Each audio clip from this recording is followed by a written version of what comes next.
Yeah, and this whole thing is basically just letting AI choose our fate, right? Because Claude is just trying to invest in the infrastructure to scale Claude. Yeah, this is fast takeoff. Yeah, exactly. He's investing.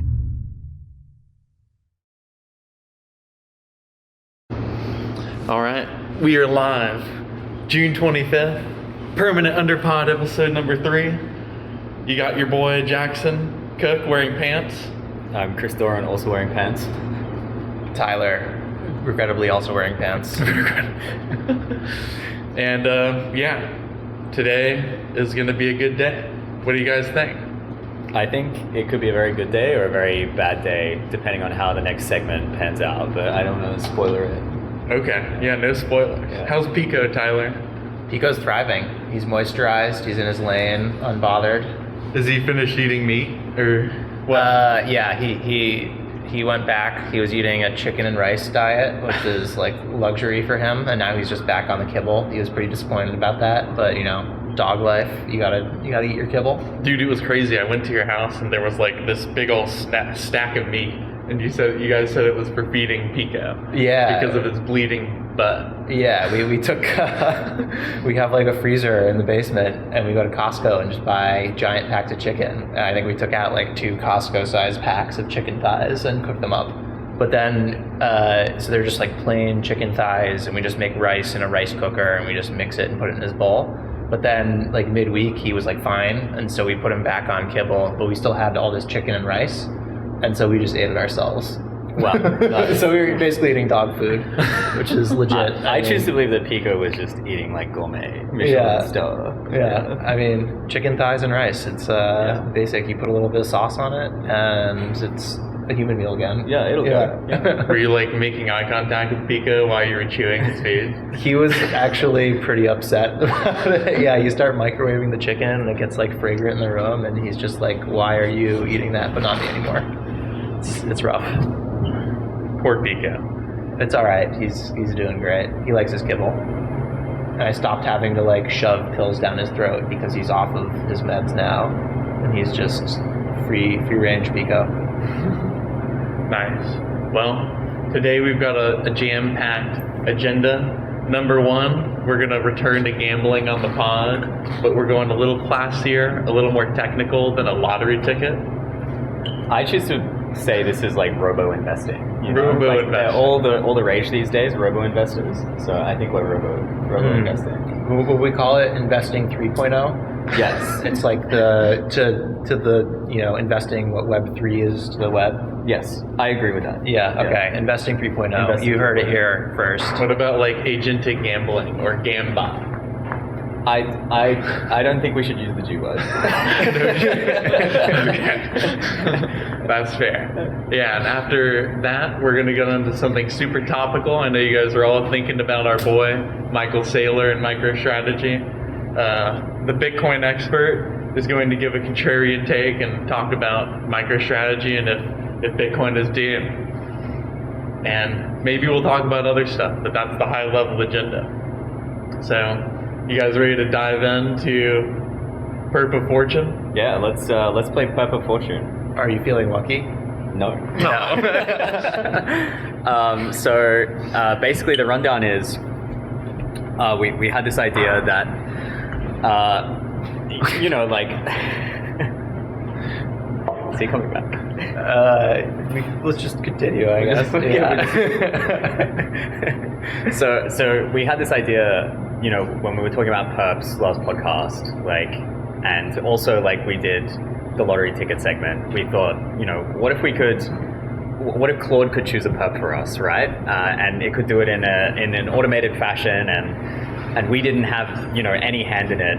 And so we built this thing called Perp of Fortune, which I think you're going to see right now. And basically the prompt is that Claude has to choose any random perp from this perp menu, whose name I will not mention, and run it up on max leverage. And throughout the podcast, we're going to be able to see how our Claude perp is doing, check in variously, just see if it's we get to retire this pod. Ooh, yeah. I'm throwing down $100 of my own personal money, not earned from the podcast. Yeah. So Yeah, and this whole thing is basically just letting AI choose our fate, right? Because even the idea came from the YouTube algorithm told us that our best performing short was the one where Claude was telling us about our lottery tickets. So we were like, how can we extend that concept? We should have Claude choose perps to invest in over the course of one single podcast. We put the money in, and then over the course of an hour, depending on how much leverage we use, most likely it's just going to get stopped out at 0, but watch on to see what really happens. For sure. that's right. Yeah, you can just think about this as like we're just getting like the highest leverage position that we possibly can on the most degenerate like meme coin that we can find, that Claude can find. So our venue has a lot of options, right? Like there's this a way, with a perp, as we were talking about last episode, if you have a price oracle, basically you can run it up on anything, like a Big Mac, the price of a Big Mac, for example. So there may be some wildcard options in there, and we really don't know what our boy Claude is going to choose. Yeah, let us know in the comments if you'd like us to figure out how to offer perps on the price of a Big Mac within some sort of geolocation.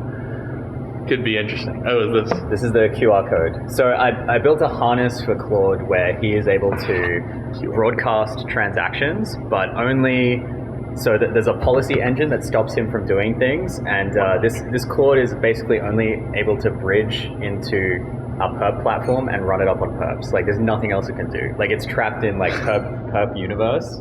And has to make us money. The QR code is not recognized by oh dear my preferred stablecoin sending application. Let me see if this one works. That we are not affiliated with in any way.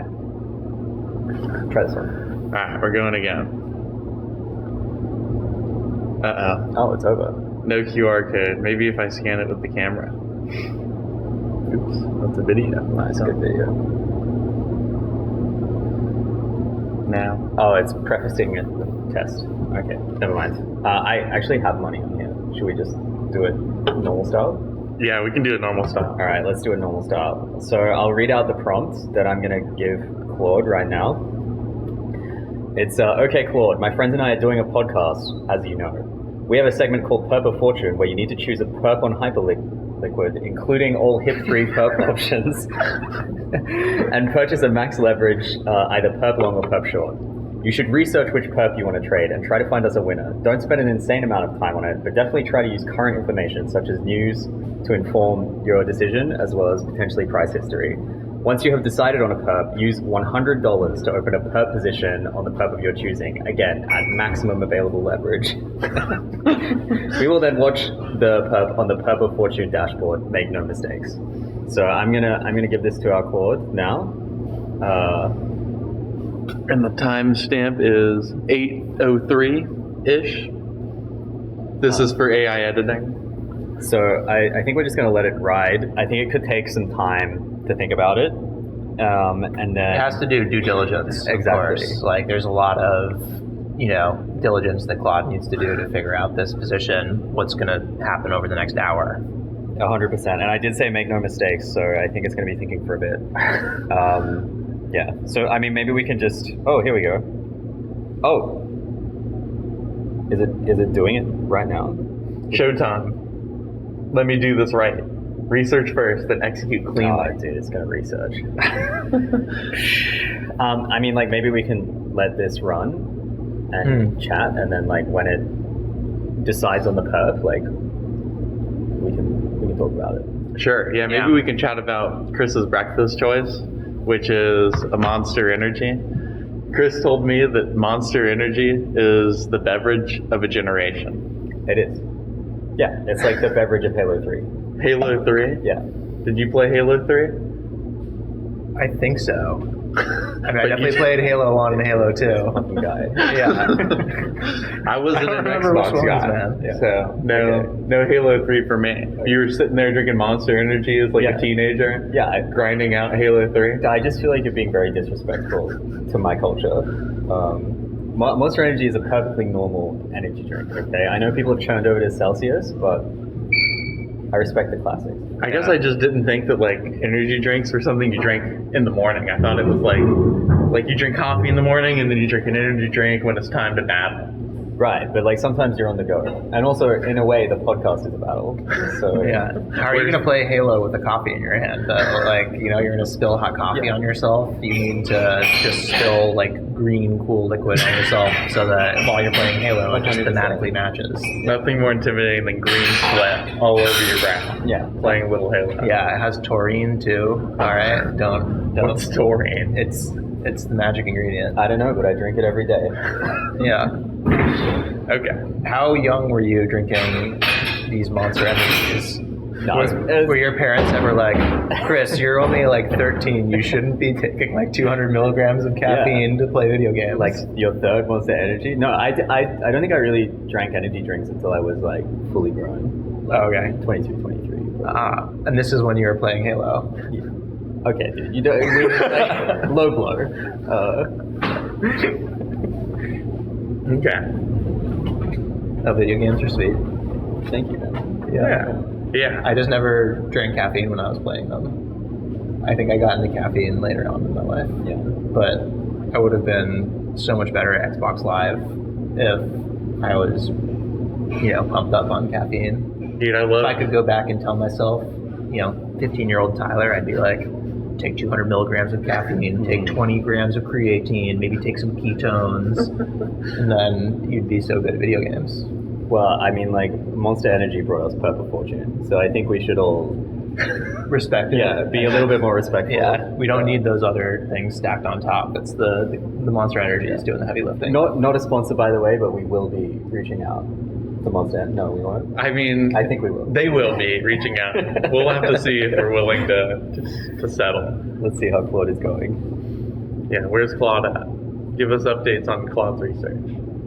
All right, it's built an order for 26.2 DRAM, $100 margin, $2,000 notional.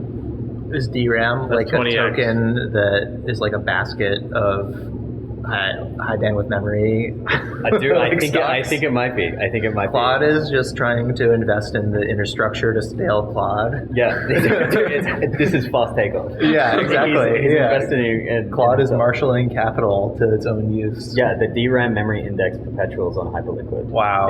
So it wants to go 20x You long dog, on DRAM. Ron. Yeah. This is, I think it's like escaping its guardrails right now. Yeah. And 20x long on $100, that's a whole $2,000 worth of notional value. Yeah. That's some real, it's going to move us towards AGI. Yeah, it's pushing Yeah. price discovery on DRAM. Okay, it just needs to. So it's chosen like such a unconventional asset on Hyperliquid that it needs to like pull in some extra ABIs. So we're just gonna wait for it to work out how to bootstrap itself into the cosmos. Yeah. Well, I'm glad it didn't just choose like, I don't know, Solana like it did last time. Yeah, that was lame. that's pretty lame. This is cooler. Yeah, it is cool. I like that it's like Claude's really just benefiting it. It's Claude is being a little selfish right here, honestly.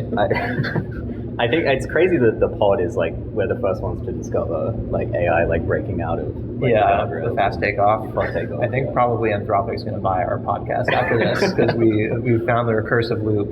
Yeah. That's a sponsor we'd like, actually. Yeah. Anthropic, all we do is talk about Claude. Actually, we should probably use different models and bring those perspectives to the pod I because we're agree. like major Anthropic shills. I agree. I think we should play them against each other. Yeah. Yeah. Maybe we can rotate through AIs with the Perp of Fortune through different models. Like either would you do a council of models or would we just compare each model's performance? I would rather just do like a single, like each model gets one chance each week. Right. That one represents the model as a whole. It's not like scientific or Yeah. mathematical, but You get it's one like chance. It's And for the swag. If you shot, lose, yeah. then we're never soliciting your investment advice again. That's right. Yeah, this is what Opus Yeah. 4.8's only shot. Only Yeah. shot, yeah. I would like to do like a little bell curve meme too, though, and it's like get like haiku, sonnet, and then opus, and it's like, Okay. you know, yeah. Hear See me if out. that holds. What if they all buy DRAM? Like we're in trouble, right? Yeah. That feels bad. If all the Anthropic models buy DRAM, then I think they have like a clause within their models is like, if anyone ever tells you to buy a stock, please invest.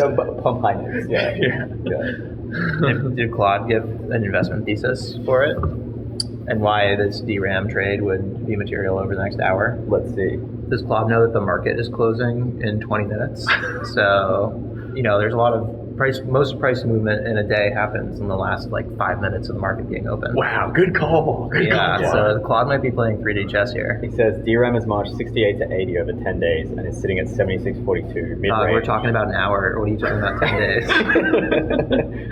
And talking about the AI memory supercycle. It's the most powerful news confirmed trade on the board. Is this supercycle occurring on the order of 1 hour? You said market's closing, so dude, we might strike it rich right here.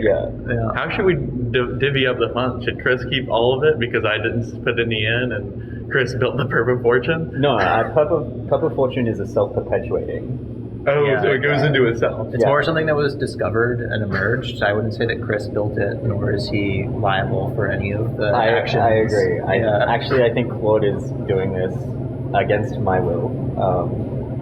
And VPNing through my home because exactly.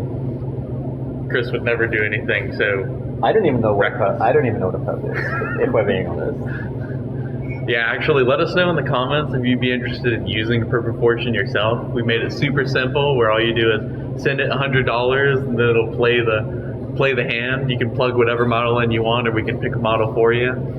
I think it's a fun way. It's kind of like, I don't know, sports betting, but it's a fun way to almost guaranteed lose all the money you put into it. I think it's a fun way to do frontier AI research, actually. Yeah. It's a good way to get on Claude's good side for the future. Maybe we can create the benchmark for models. This is the benchmark, how much money it can make you in an hour. The Perp of Fortune bench. Perp of Fortune benchmark. Yeah. Claude is telling me we have a fill, but I'm not seeing it on the dash. Claude is hallucinating the fill, making up the data. Yeah. We should have it in a minute though. So 1 minute. 1 minute. Yep. Well, we'll just wait then.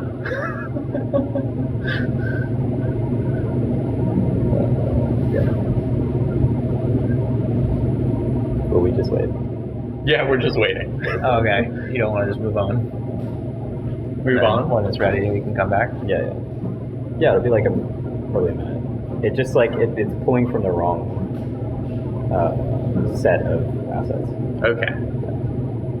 Well, yeah, let's move on then, and we'll interrupt the next segment, which is what? Tyler, do you want to talk about MicroStrategy? Do you want to do your what's the word again? Contrarian Corner. Contrarian Corner take. This is your, here we go. Oh, we're back. We're already down. We're here. We're already massively on the water. So I'm gonna leave this here. Actually, it looks good. Actually, let me record it as well.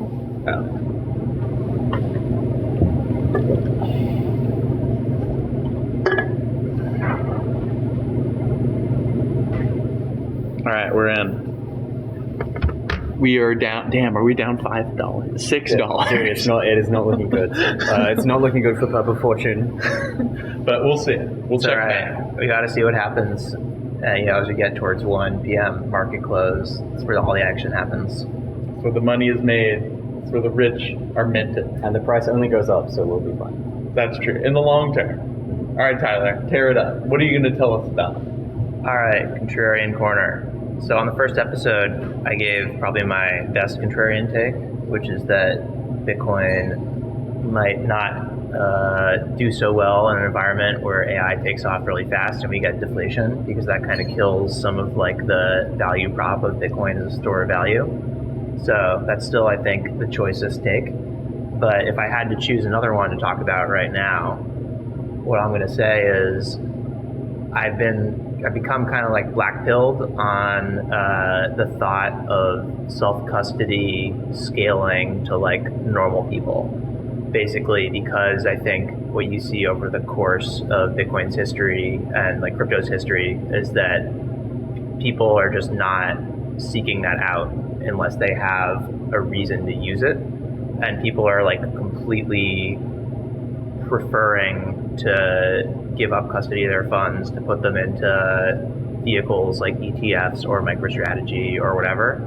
And I just am having trouble thinking of like what the killer app is for self-custody for Bitcoin or even for crypto at this point, because I think the thing that was driving most people towards self-custody in like Ethereum, for example, was essentially like gambling or like DeFi and all this kind of like off of the investing 2.0. And even that stuff, I think like the case for it in the world, like that type of activity has transferred onto like regulated, like blessed platforms where people don't need to do it like in the wild west of their MetaMask wallet and all that stuff. Like if you want leverage and perps, you can get those through like Coinbase, Kalshi, whatever these days. All the prediction market stuff, like that stuff's all completely blessed. And so I think that was like one thing that people thought would be a killer app for self-custody. That's not really panning out. And I think in the Bitcoin world, like the killer app or the reason to do self-custody is just because you're like a good Bitcoiner. Like you're like, I appreciate the values of Bitcoin, why it exists, and like the fundamentals of it. I value like sovereignty, privacy, the freedom to move my own money, self-custody, all that stuff. But I just don't think that that philosophy is scaling at all with the number of people who are adopting Bitcoin. Like basically for each incremental wave of people that adopt it, a lower and lower percentage of those people like see the world in that way that would make them receptive to thinking that they should go through all the hoops of doing self-custody and that kind of stuff. Not to mention like there's like a financial cost of self-custody because you have to pay for on-chain fees. You have to potentially buy hardware wallets or services to do it in a safe way. And yeah, so like I'm struggling a little bit these days to think of a use case for self-custody Bitcoin that isn't for like most people, that isn't kind of like self-referential of just like they'll just become Bitcoiners and then they'll understand the need for it. I don't know. Do you guys have any thoughts on that? First off, I agree that most people are not going to become Bitcoiners. But could you actually explain what self-custody is for the viewers? Okay. One of the like driving principles of Bitcoin or other crypto assets is that if you interact with the protocols directly, you do this by holding Bitcoin in a wallet, and that's protected by private keys. And if you are running your own wallet software, then you can interact with the Bitcoin protocol kind of directly. And that means that there's no intermediaries. It's just you and this distributed protocol. And so there's nobody in between to tell you that you can or can't make that transaction. There's no bank that sits between you and the transactions that you want to make, that kind of thing. And there are a lot of benefits to that. Like you have say over where your transactions get sent. Nobody can take your money if they wanted to take it. Like, there's situations in a lot of countries where maybe the government will take funds from people or something like that. And if you have your funds self-custodied, nobody can take that from you if you do it correctly. But that's like a potential amazing solution to problems that a lot of people, especially in like the United States, like don't have right now.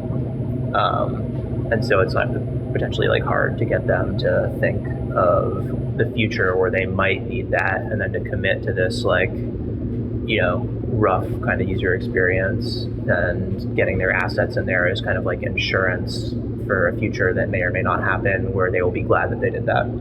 So it sounded like what you were saying before is that like one of the features of self-custody is like a regulatory hub. What do you mean by that? So like you were saying that like, the self-custody case, for example, for Ethereum was like you can do finance 2.0. And like I think like, a lot of that finance 2.0 was facilitated by like the self-custodial nature of the thing. Yeah.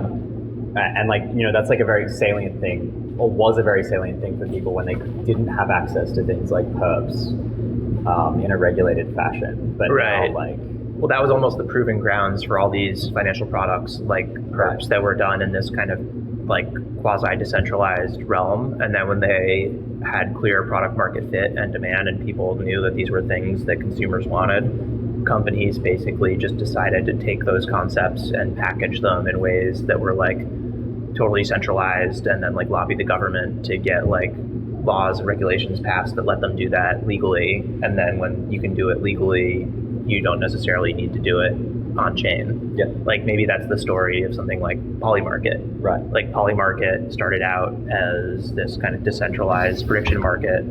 It still is in some sense, and it's like built on Polygon. You can interact with Polymarket yourself using like the root smart contracts and stuff like that. But my understanding is that basically almost nobody interacts with it in that way, and that like a lot of the price discovery and the liquidity is coming to Polymarket through essentially like centralized order books and points of contact and stuff like that. And so like it's kind of evolved from this thing that was like decentralized because it needed to be, to now it's like they took it and made it like a for-profit company and it's very centralized, but also it's becoming like legally blessed in the US and it's like advertising all over the place.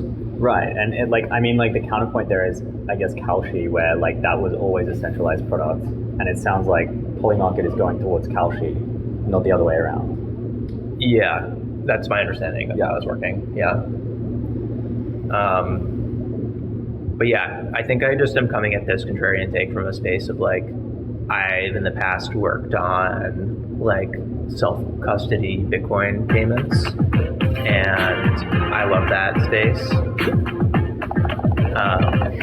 But we were always thinking like, who is our potential customer for these services that we're building?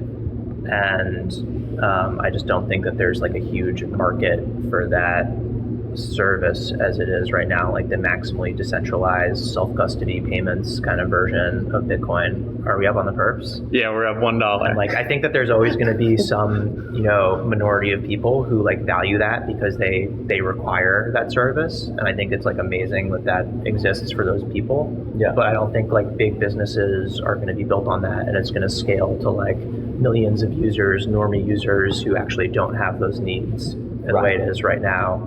Unless there's like some huge big loss of trust or something like that. But even you see in countries where there is like low trust and people do expect to get like rubbed by the government, they're not turning to like the maximally decentralized self-custody Bitcoin assets. They're turning to like assets that are ruggable but like in a separate jurisdiction.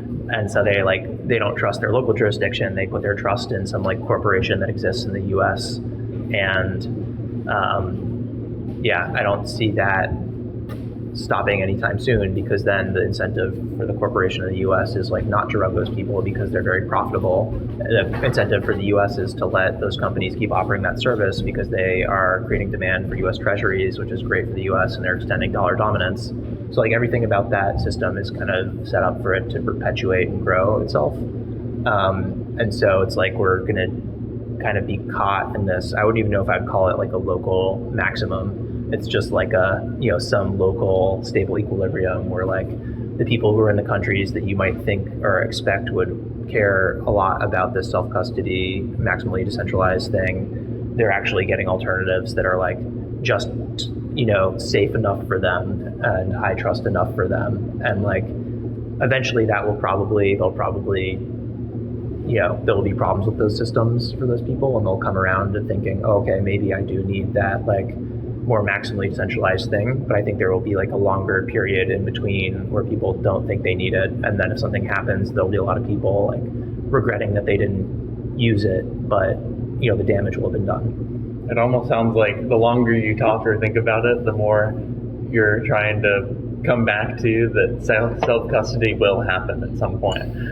I want it to, yeah. But I was talking about this with somebody recently too, and they were like, yeah, like you could imagine that it just goes on for like, I don't know, like 100 years of like high trust society, but then in 100 years if something happens where there's like a war or something, or there's like a regime where then everyone suddenly values self-custody Bitcoin, and then like that's when it will be its time to shine. But it's like, if it takes 100 years of people to like value that, then in that ensuing 100 years, people aren't building the wallets, they're not working on the user experiences, they're not making it like good, and like that, those type of like muscles and stuff like that are going to atrophy because there's no demand for it in the ensuing years, and then by the time you need it, it will be kind of like an afterthought, and that's a risk that happens if Bitcoin like becomes this asset that you stick in an ETF and you access through your brokerage account or your MicroStrategy instead of actually something that you keep on a,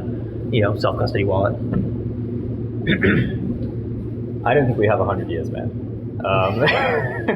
No, totally. Yeah, that's what I'm saying. Yeah. Is like, I think the value, and that's the thing, or it's like, I think part of the value prop of the whole network relies on there being like, maybe not even a majority, but some like, you know, like big chunk of people that actually do have coins off of exchanges, et cetera, that do use it in a sovereign way. And like, if that share is just going to drift down over time as part of the adoption cycle, then like how, I don't know, is that like super pessimistic?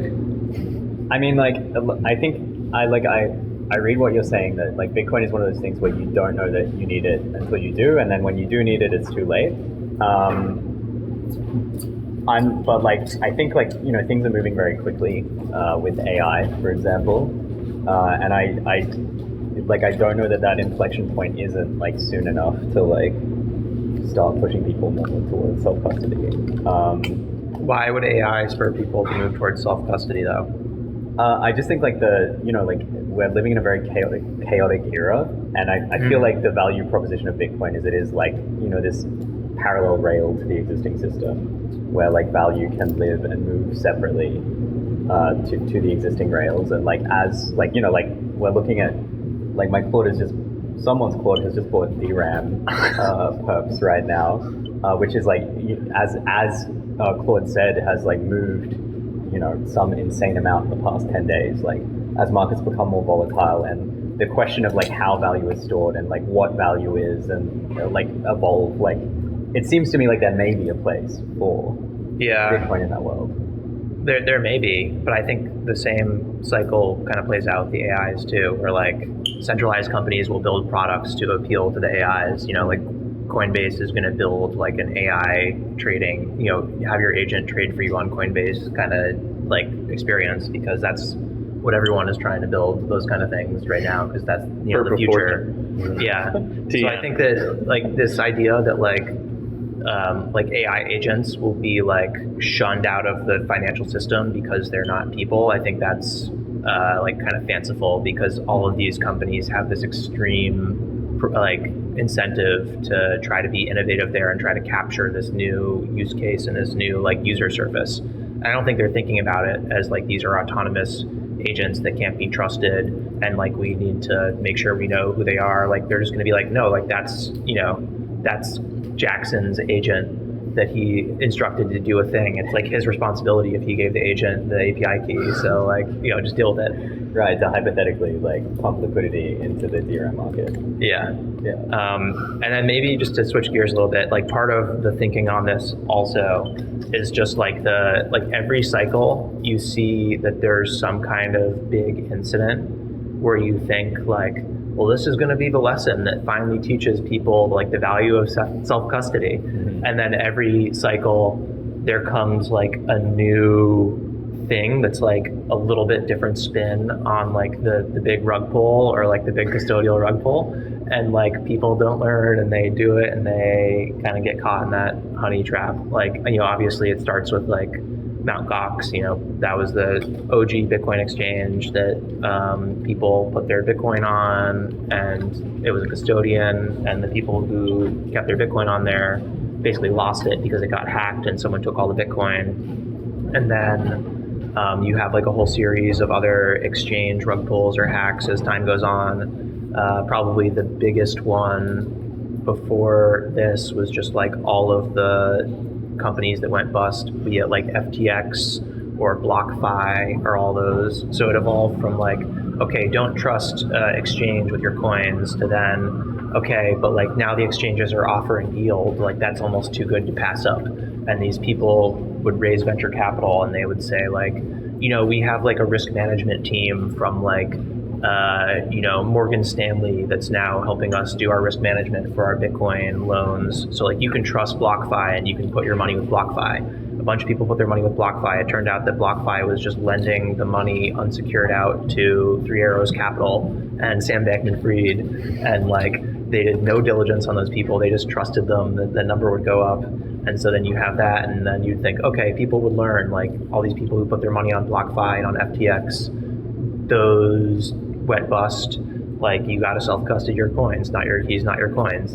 And then this cycle, we get the new concept of like, okay, but instead of like a, you know, like a exchange that gives you yield, what if it's like a corporation that you can buy equity in, and they like use that equity to like leverage themselves and buy Bitcoin, and or create these like exotic financial instruments that are based on Bitcoin. Like surely this is like the thing that's going to be safe, because they're like corporations and they're like good financial actors. And yeah, I don't know where it goes from there. I feel like this cycle we're going to see some of these, you know, corporate Bitcoin treasury vehicles go completely belly up. The model just won't work once they go below 1 net NAV. And then like next cycle, I look forward to whatever, like the next boss has to be like governments, right? Yeah. Like they went from like exchanges to now it's like corporations, and then it's going to be like, okay, now like the US government is offering you some like random Bitcoin, you know, honeypot trap that people are going to like invest in, and then it's going to get rugged. Right. When the US government is forced to nationalize part of MSTR, right? And then, you know, as they have a higher amount of the underlying capital Bitcoin owned by that will be. It's just like the final boss. Yeah. The inevitable outcome. 100%. Okay. I think that's enough of my contrarian corner. I think unless you guys want to add to it or respond, I feel like I've just been ranting for a little bit. And like I don't want to get people down on Bitcoin or on self-custody. I'm a big proponent of self-custody. I do self-custody for all of my Bitcoin holdings. And I think it's the way to go for somebody who's sophisticated enough to understand both the benefits and the risks and costs of it. And that, for me, is the only way that I would want to interact with the Bitcoin protocol and hold these assets. But I totally understand that other people have different, you know, like utility functions around this stuff. And I think that's part of my thing here is I used to think people would come around and see things the way that I see them and value the same things that I would value. And now I'm just like, I just don't believe that that's going to occur for other people. So, yeah. I think at some point self-custody is going to become a really good product though. Like, I think like we're super early to it, right? I think at some point it will become a really good product. How are we super early? It's been like 10 plus years. Yeah, but I mean, like, when was like the feed-forward neural net invented? Like in the 80s at MIT? Dude, we could be talking about this in 2050. I don't know. Yeah, but like Bitcoin is like a network too. So it kind of, and it's an investment, and so it requires other people. Like your experience of it depends on other people adopting it in some sense, like kind of like a continual influx of new capital, or else your Bitcoin is going to be worthless if nobody else values it. I agree. And like also the like viability of the network also depends on it not being like 100% captured in a bunch of ETFs and stuff like that. And then nobody is going to accept your Bitcoin for payment if all of this Bitcoin just sits at Coinbase custody and it's just wrapped in ETFs, and people are gonna be like, what, you want to pay me with Bitcoin? Like, this is a ETF asset. Dude, yeah, we need to go lower. I need to be like waking up in the morning crying. That's like, we need to shake some of these people out. I'm with you, dude. I feel like you're implying that MicroStrategy is going to fail.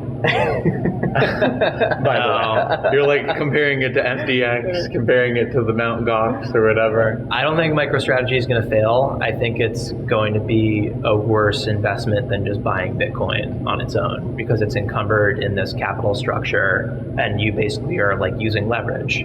And like what happens when you trade Bitcoin on leverage is that you feel great when it's going up, and then inevitably when things turn sideways and you don't time the market perfectly, then you get in even worse pain than if you would just buy spot. And so, yeah. Are you shit talking leverage while we're $16 up on our 20x leverage DRAM? $16. 16. All right. We're 16%. We've increased our money by 16%. I know who's buying the burritos after this. Lunch is on Claude. Yeah, it's on Perp of Fortune. Yeah, next episode will be agentic payments. We're gonna pay for a burrito with Perp of Fortune.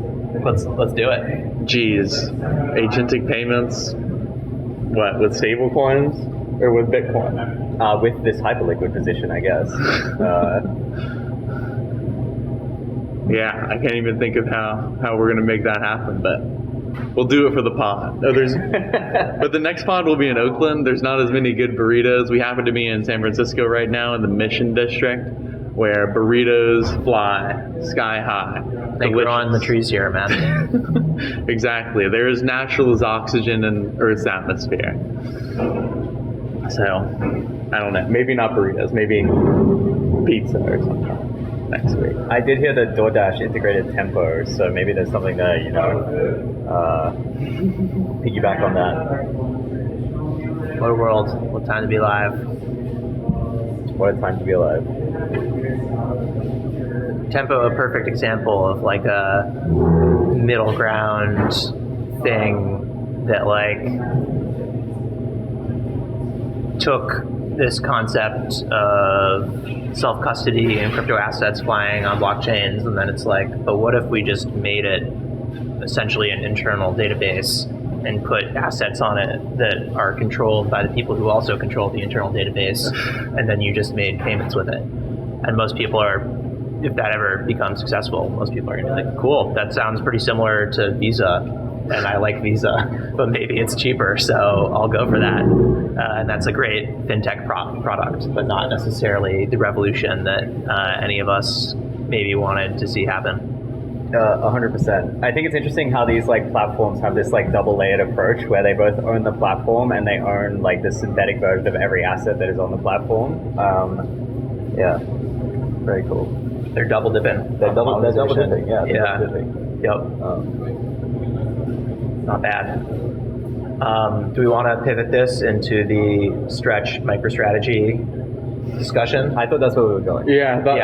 Yeah. Okay, I'll set it up. So, if you don't know what MicroStrategy is a company that's traded on the normal stock market. And in 2020, they were like a very niche, random business intelligence software company. And they came out of nowhere and said that they were going to buy Bitcoin and hold Bitcoin as a company.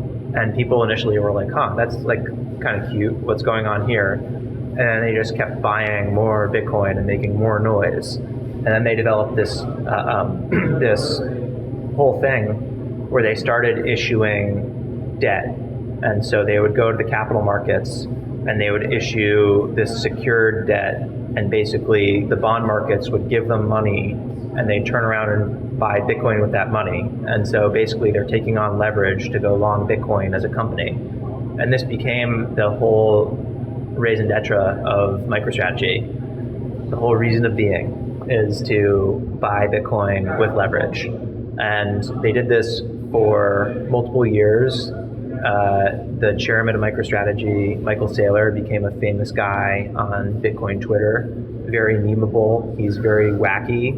He has a funky voice. He makes music now. Yeah, he makes a lot of AI slop now.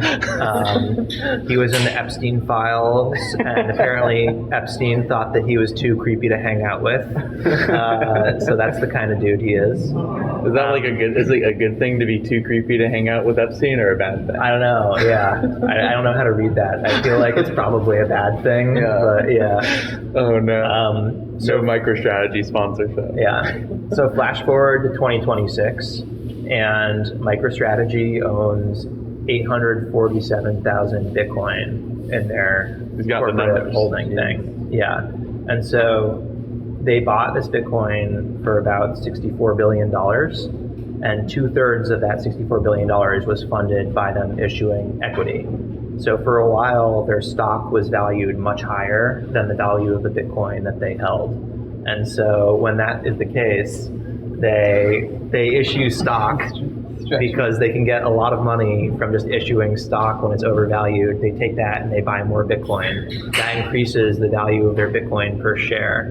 So MicroStrategy, they bought all this Bitcoin, about 2/3 of it by issuing equity when their equity was valued way more than the value of the Bitcoin they held. And then they bought the remaining 1/3 of it with debt. And some of that debt is this kind of secured debt that I was talking about that actually has these rights to convert it to MicroStrategy equity. And then the other little bit of debt is something that they started doing recently, which are what's called the preferreds. And these are these really exotic financial instruments, one of which is Stretch, that they launched, I think, in the past year or so. And basically, from what I can tell, the whole purpose of Stretch is, like, MicroStrategy is extremely volatile and it basically trades in proportion with the Bitcoin price movements, but like amplified because it has leverage. Stretch, the idea is that it's like essentially like a stable coin on, you know, New York Stock Exchange. So the idea is that it trades at or around $100 per share and it will stay there. And then it pays the holders a dividend once a month. And that dividend is basically a yield, and the rate is determined by and at the sole discretion of MicroStrategy. And so initially, I think the dividend rate was something like 9%. And then basically, if Stretch is trading below 100, MicroStrategy raises the dividend to make it people want Stretch more and to demand more Stretch. And they keep raising the dividend until it hits 100. And then when it hits 100, they hold the dividend constant, and like that's their sweet spot. And so they're trying to keep it at 100, but they actually have no obligation to do that. So in the legal documents for the Stretch offering, it basically is like MicroStrategy will like try to keep it at 100, but there's no guarantees or obligations that they will keep it at 100, just kind of like vibes. And what they can do is that they can take that yield that they say that they're going to pay to try to target 100, and they can just basically lower it at any point at their sole discretion, and they can lower it as low as 4% perpetually for basically no reason. And so for a while, Stretch was trading at about $100, which is great for MicroStrategy. And when Stretch is trading at $100, they can basically issue more Stretch. The market buys the Stretch. MicroStrategy takes that money that they get from selling Stretch and they buy more Bitcoin. And that Bitcoin is owned by MicroStrategy. The Stretch people have no claim on that Bitcoin. Okay? And so let's say 2 years ago, MicroStrategy was buying Bitcoin by issuing equity because their equity was overvalued. This year, MicroStrategy's equity is about properly valued compared to the Bitcoin they own. So they no longer have that lever to pull to buy more Bitcoin. So they needed to cook up this new way to get money to buy Bitcoin. And that's when Michael Saylor started talking to ChatGPT, and he came up with Stretch. Literally, he's admitted that ChatGPT helped him come up with the idea for Stretch. And the whole purpose of Stretch is to raise more money so they can buy more Bitcoin because they can't do it by issuing equity anymore. So if MicroStrategy is this thing that's basically keeping the Bitcoin market, every time they buy, it boosts the price of Bitcoin, and it's this reflexive thing up. When the price of Bitcoin goes up, people buy more MicroStrategy. It's overvalued. They can issue stock. They can then use that proceeds to buy more Bitcoin. It keeps the cycle going reflexively upwards. It kind of has a little bit of a reflexive downwards loop as well, and that's built into Stretch in a big way because right now Stretch has broken the $100 peg hugely. So today Stretch is trading at about $75, which is a huge way down from like 100, right?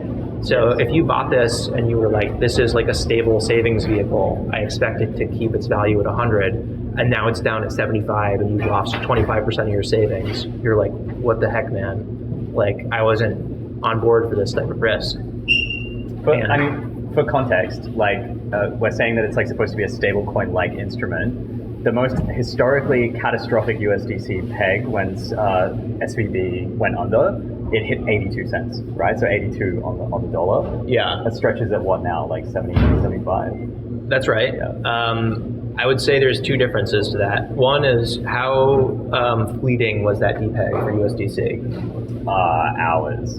Yes. Yeah. Okay, hours. Stretch has been trading down for probably 2 weeks now. Wow.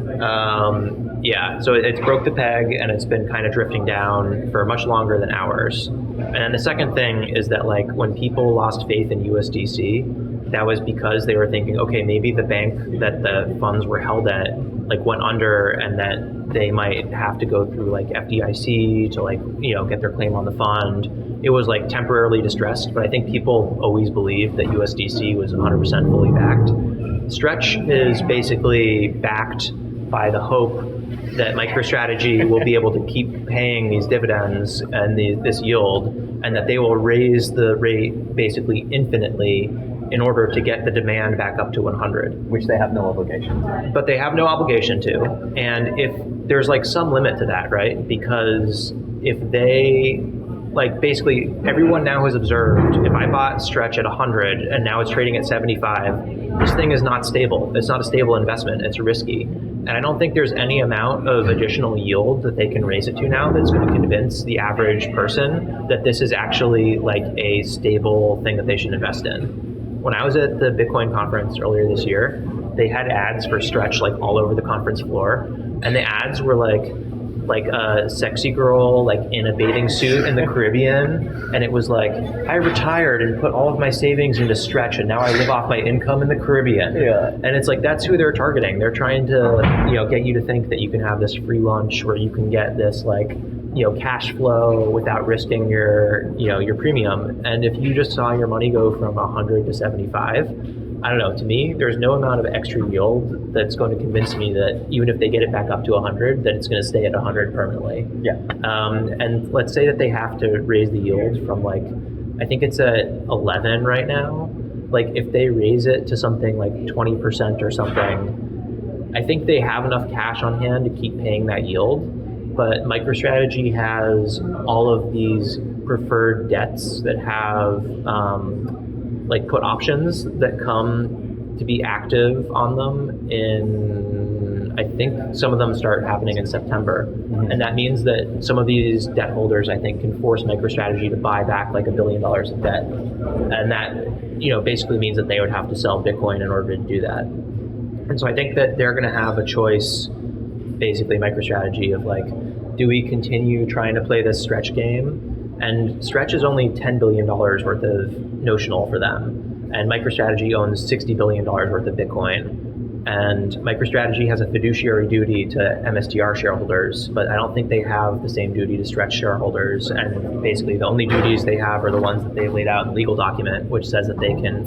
take the yield down to 4% at their sole discretion. And so if it comes for them having to sacrifice Stretch to protect MicroStrategy, or MicroStrategy and Bitcoin to have to protect Stretch, there's just no way they do that for Stretch. So to me, Stretch is like this temporary blip in the matrix where MicroStrategy was able to like basically acquire $10 billion more to buy Bitcoin with. And they found kind of like the right dupes in the market that would give them that money and in this really bad deal for them. And they were just picking up pennies in front of the steamroller. And unfortunately, I think the steamroller is about to run them over. I think MicroStrategy is going to be forced to abandon Stretch as a product because it will be too expensive for them to either raise the yield enough to restore confidence. I don't think they can ever restore confidence now that it's depegged down to 75. And so I think their exit point is they can either buy Stretch at distressed prices, so they can buy Stretch at 75 and basically set a floor for it. But that's actually kind of expensive for them. Like they have to like buy back, you know, billions of dollars worth of Stretch. They'd have to sell Bitcoin to do that. Selling Bitcoin is going to be bad for their equity. They don't want to do that. So what they're going to do with Stretch instead is they're just going to abandon it and they're going to slowly lower the rate at the legally maximum rate that they can lower it until it hits 4% yield.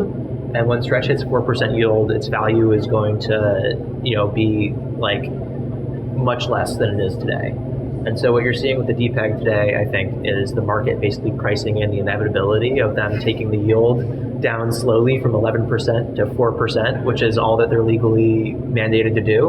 And then the terminal value of Stretch will be something like, I don't know, like $30 to $50, and it will pay 4% yield on that, and then 4% coupon on a $100 par asset. But when it's actually trading at 30 to 40%, actually is like a decent rate for those people. But all the people who are holding Stretch from 100 down to 30 to 50, that's going to suck for them because they expected that to be essentially a stable coin. Yep. So when they say they pay 11% yield on the shares of Stretch, if I bought like, let's say one Stretch for $100 and I get 11% yield according to the rules today, and it drops down to $75, am I getting, is like my yield still like $11 a year, or is it now like $8 a year? I think the yield is defined on the $100 basis, Okay. but I'm not actually confident. I know that exactly, but I think that would make sense because their stated intention is to try to always bring it back up to 100. Yeah. So it wouldn't make sense for them to target it at some lower value because, like, in theory, it should never be trading at 75%. So they shouldn't even contemplate what the yield would be at 75% because that would render the whole product like toast. So that means that if you buy it right now, you're actually getting 14 or 15% yield without them having to adjust the yield. Just like, yeah, based on the coupons that you're getting for the amount that you bought it at. Yes, I think so. Yeah, it's trading like a junk bond right now. Yeah, if you think about like if the percentage is returned on the actual like price of Stretch at the time the yield is paid out, that you can think about like how insane the flywheel of interest rate bumping would have to be to bring the Stretch back to par, right? Yeah, totally. And at a certain point, it's like reflexively bad because, like, if they keep raising the yield ad infinitum, like they're going to have to come up with more and more money to pay the yield. That means they have to sell Bitcoin, which means that they're going to damage MicroStrategy, which means that they're like damaging their own credibility. They're going to have to raise the yield even more. I don't think it will come to that. But I think the more likely thing is that it's just like, if they have to raise the yield to like 15 to 20% notional, that looks and quacks like a junk bond. And I think that kills like the vibe of like Stretch is this like essentially money market account that just pays a better rate. Yeah. And I'm saying all of this as a person, I should have led with this. I took a big chunk of my emergency fund, which is the money that you're supposed to keep in like a savings account, money market account, whatever, last year. I took like half of my savings fund, which is like, if I get fired from my job, that's, you know, like 3 to 6 months of expenses. Mm-hmm. I took about half of it and I put it into Stretch when Stretch launched. Because I was like, dude, they're paying 9%. Like, this is crazy. Like, you know, times are good. Bitcoin's trading at 100,000. Like, you know, we're golden. And the more research I did on it, I became super uncomfortable with that. And so I ended up selling it all last fall. And I actually made like a 1 to 2% like principal like gain on the Stretch, just based on what I bought it at and what I sold it at, and then I clipped a bunch of coupons in between. So I actually did pretty well, and I got like, it didn't wreck me. Like I came out on top, but I came to a point where it's like, there's no way I can keep this money in Stretch. Like, it's just like a shitcoin. So we've kind of like walked through the history of MicroStrategy becoming this like, I don't know. It's like a hedge fund with like this elaborate capital structure. So like a capital structure is basically how the company of MicroStrategy is constructed and all the different securities that it has. And you can think about it of like, if there's an issue with MicroStrategy, like who gets paid back first? And there's like a waterfall of different classes of debt that gets paid back first, and then debt that gets paid back in a different way that has claims on different assets. And then at the bottom of that waterfall are MicroStrategy shareholders, who basically would be like the first to, you know, incur losses in some kind of catastrophic event. But they're the ones that own the $800,000 of Bitcoin, or the 800,000 Bitcoin. It sounds like it's a hedge fund without hedging. I think so, although I think from what I understand, they like did all of this debt and all these secureds. Like, if you think about the Stretch thing I was talking about, it's like a really good deal for MicroStrategy. People are giving them $100, and MicroStrategy basically has almost no obligations to those people with their $100. So it's a great deal for MicroStrategy. It's a bad deal for people who bought Stretch, and it's been that way from the start. And it was just like they were able to obtain these like really good like legal agreements on a lot of their debt and deals and stuff to structure to protect themselves.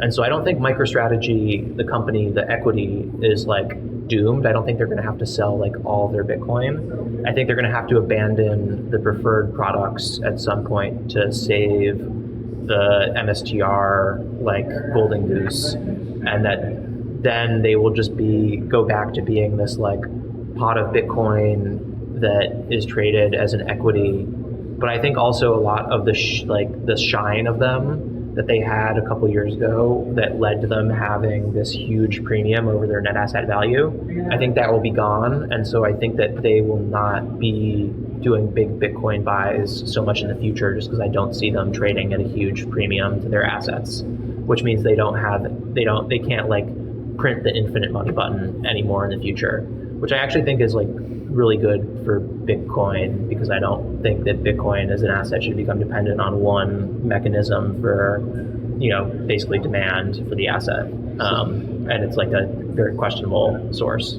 So like back to what I was saying. So we've gone through the history of MicroStrategy becoming this like Bitcoin centered hedge fund or whatever. What do you think is the end game? What is next? You're saying you think it ossifies at around 800,000 Bitcoin, and MicroStrategy just sits holding 4% of all Bitcoin that will ever exist? And if so, like what impact does that have on Bitcoin as like a payment tool or a new money? I do think that's the end game, is basically like they will run out of people who are willing to give them money to buy Bitcoin with. Like they can't do it via the equities anymore. I think they will not be able to do it via the preferreds anymore. And so then it's like, if nobody is willing to give them money to buy Bitcoin, then they're just a pot of Bitcoin that trades under a stock ticker, which is fine. I mean, if they're just valued like that, then they're just a de facto ETF. Right. That doesn't necessarily have fees. So you think they become a spot ETF? I don't think they become one. I think that they are in effect one, and maybe they continue to try to, like, maybe eventually somebody gives them debt financing again to like do the leverage thing. I don't know. Maybe I wouldn't doubt Saylor. Maybe you can cook up some new ways to like get money to buy Bitcoin. Saylor and ChatGPT at 12 a.m. Yeah, exactly. ChatGPT, how do I buy do more not Bitcoin? fade them. I've never done anything like that before in my life, by the way. If Saylor gets access to Fable, then game on. Oh, dude. Yeah. He's going to use Fable to crack the code of the debt markets. But yeah, I don't think that like the existence of MicroStrategy makes me any more or less bullish or bearish on like Bitcoin as like a sovereign payments thing. To me, that's like a whole separate thing. They have like 5% of the supply. Like Bitcoin can withstand big corporations holding them, big ETFs holding them. But you need that like organic demand of people who want to use it in a way to like make payments from a self-custody wallet, hold their own keys, all that stuff. Like that's the thing that's going to determine the future there, not whatever Saylor does with his pot of Bitcoins. And that's the stuff that I talked about earlier in my contrarian take, where I'm like, the demand for using Bitcoin in that way, I'm having a hard time seeing what like the killer app is going to be that's going to get normal people using Bitcoin in that way, given the current trajectories of all this stuff. Do you not think that Bitcoin could succeed being using it custodially for payments? Does it only succeed if self-custody payments exist? I mean, I think there's a lot of different definitions of succeed. That would be the way that I want it to succeed, is I want it to be used for payments, and to be used for payments in a way that people can do self-custody payments with like privacy and sovereignty. And if they, still like maybe a majority of people are doing custodial payments, but then there's like the access of a, not too small minority that want to use it that way, then I think that's a pretty good outcome. But like, I think there's other ways, like, Bitcoin could be successful as a store of value if it kind of operates in this like captured way where most people are just using it as a store of value and investing in it through the ETFs. That isn't my preferred way for it to succeed, but that's like, I wouldn't say it's failed in that case if it becomes like, gold 2.0, but like in ETFs, and like maybe countries, have their Bitcoin treasuries, stuff like that.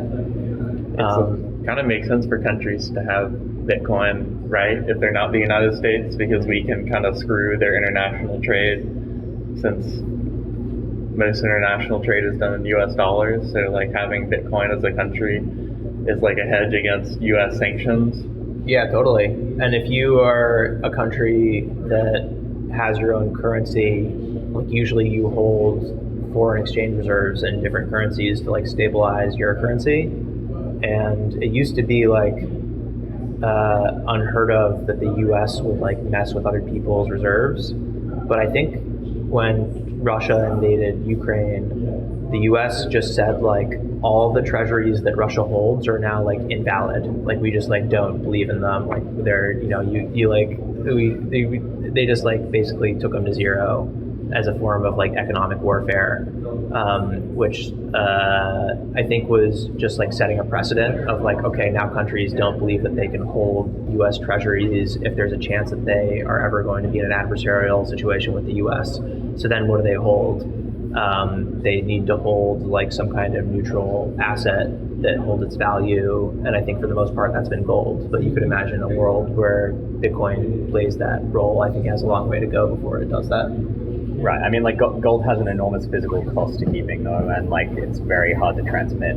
So yeah, but if you're just using it to back your currency, like it's just sitting in a vault, and you know that you own it, and you don't have to worry necessarily too much about transporting it all the time. You would hope. Yeah, and like I don't know, like the NSA can't just hack into your gold vault and steal your gold yet. I mean, there are cold storage, there are air gap solutions out there, from what I've heard. But, good point. Yeah, it's like a fortress more secure than, like a physical fortress more secure than the digital one. Yeah. Versus like securing gold versus securing Bitcoin. I think so right now, for sure.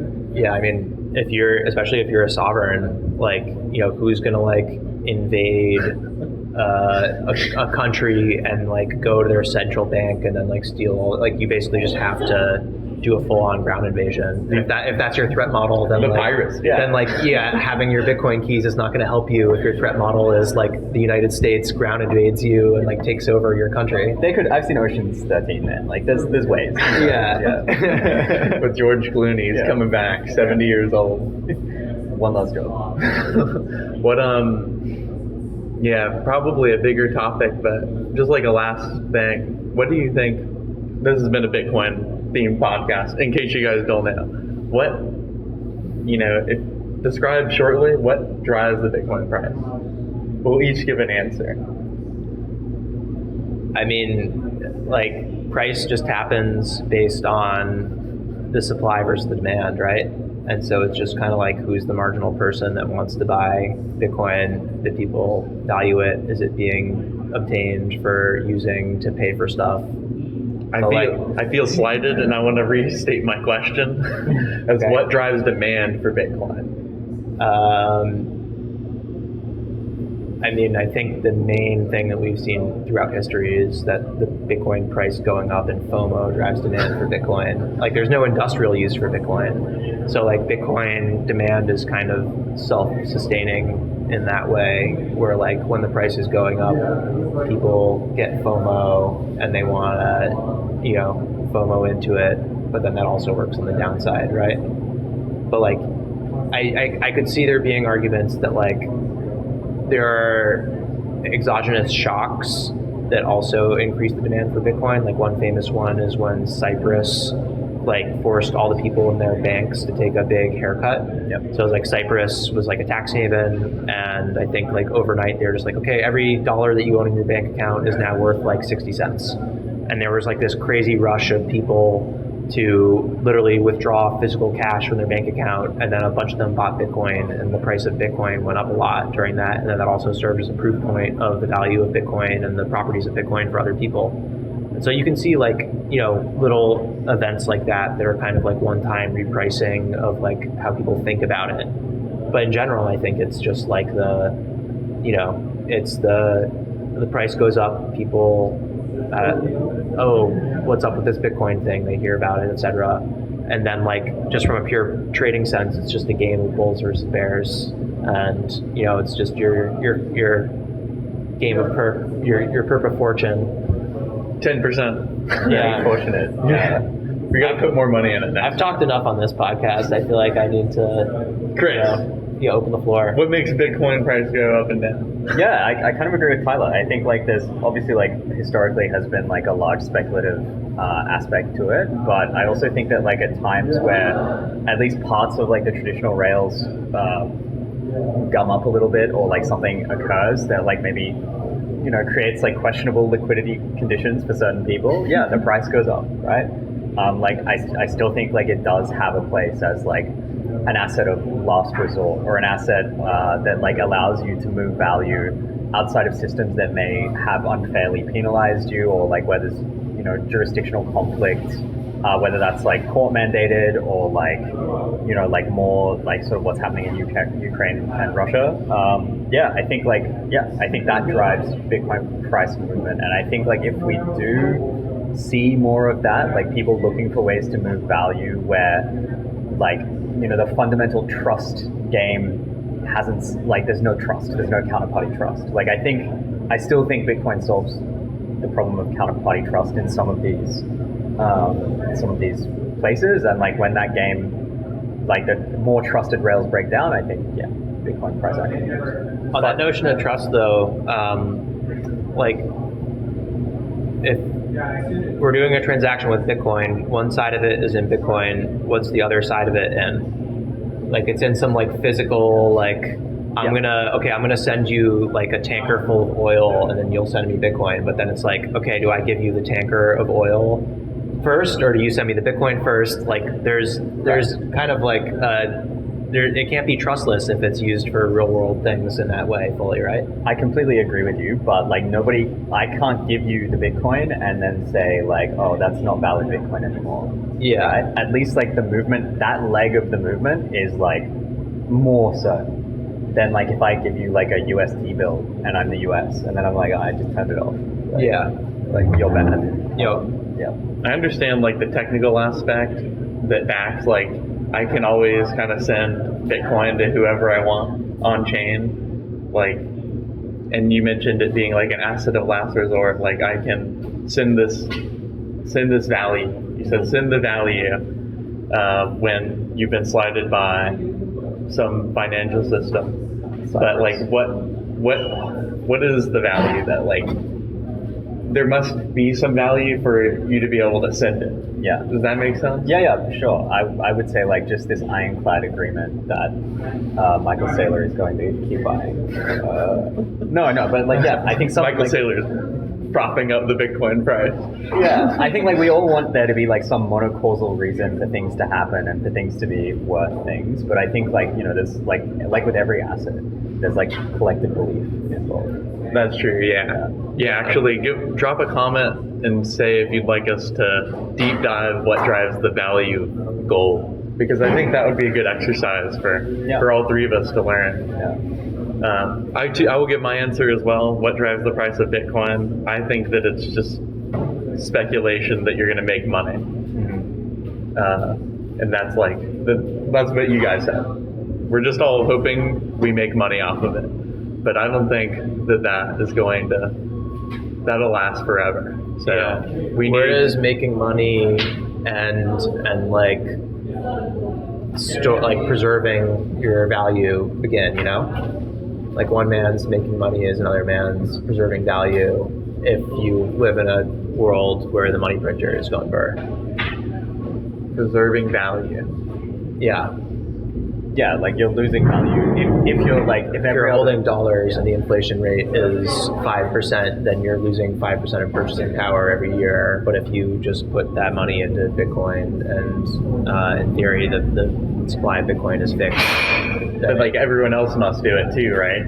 Or they must or not at sell least it. it should like, yeah. I think that's the thing though, is that in the short term, that effect is so much dominated just by like the animal spirits of the the actual market psychology of bull and bear cycles. Yeah. And we're also we're getting capital mobbed by DRAM right now. Like all the speculative, like Claude is buying DRAM. Dude, we're getting screwed, dude. Rubbing We're down our to faces 6%. Oh, that's bad news. No little burritos. Yeah, small What we're burritos. getting. Yeah. I think it's time to go eat, unless you guys have any other things you'd like to talk about. We're going to go get burritos. Taqueria Cancun. That's our place. Yeah, any last thoughts for the fans? I'm just I can't believe you just doxed. I said we're in San Francisco Mission. Taco Joy. I'll drop this pod after that. You won't find us there. You can't get us. Yeah. No more things. Well, tune in next week. It'll be our final pod with all three of us in person. We're still figuring out the logistics, but we all fit on the couch. So, yeah. Nobody's laptopped up this week. It's a milestone. I know, yeah. Let us know in the comments if you like the three of us in person or if you want one of us to be a digital presence. All right. We're